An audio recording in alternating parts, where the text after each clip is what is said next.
galle dubbi marakana dubbi galle dubbi narsistoota dubbi galle dubbi diaspora kun dubbi galle nakkalensa akka keransa baroda bani akka loni marata galoni dubbi galle dubbi marakana dubbi galle dubbi narsistoota dubbi galle dubbi diaspora kun dubbi galle nakka goota akka dira daadacha baane akka saree gurra galoni seenirra bareeda mooree gochaam kuni seenirra meegaa mooree dubbiin kuni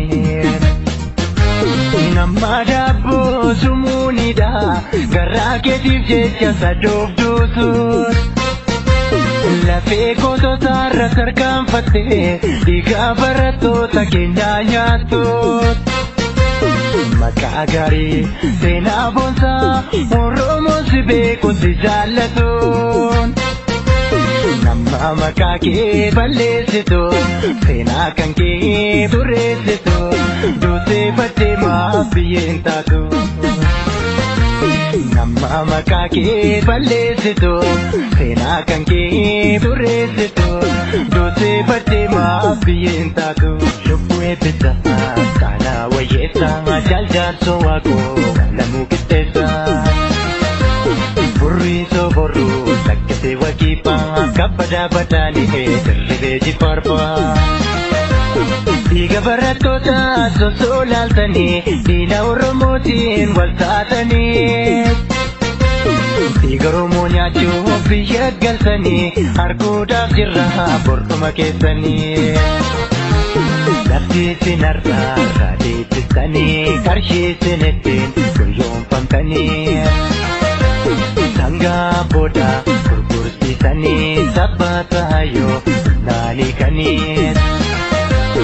isin gammachiisa mogochi kuni dafkaa dhayyeessaan bashannanuuni maqaan festiitiin nu saamuni diina Oromootiin wal taatanii beekna garreerraa hin guyyuun hundaa barreerraa osoo nyaatanii osoo dhugdanii jireenya qananii osoo jiraattanii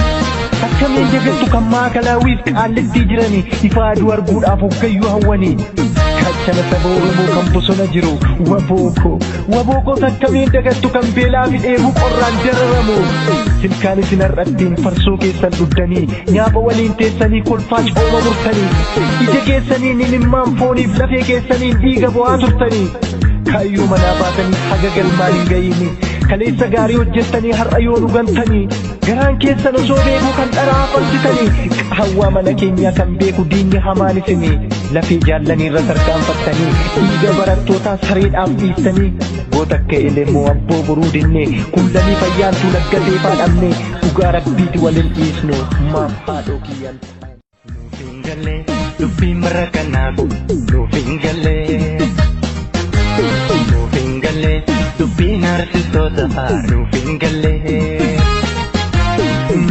galle dubbi diaspora kun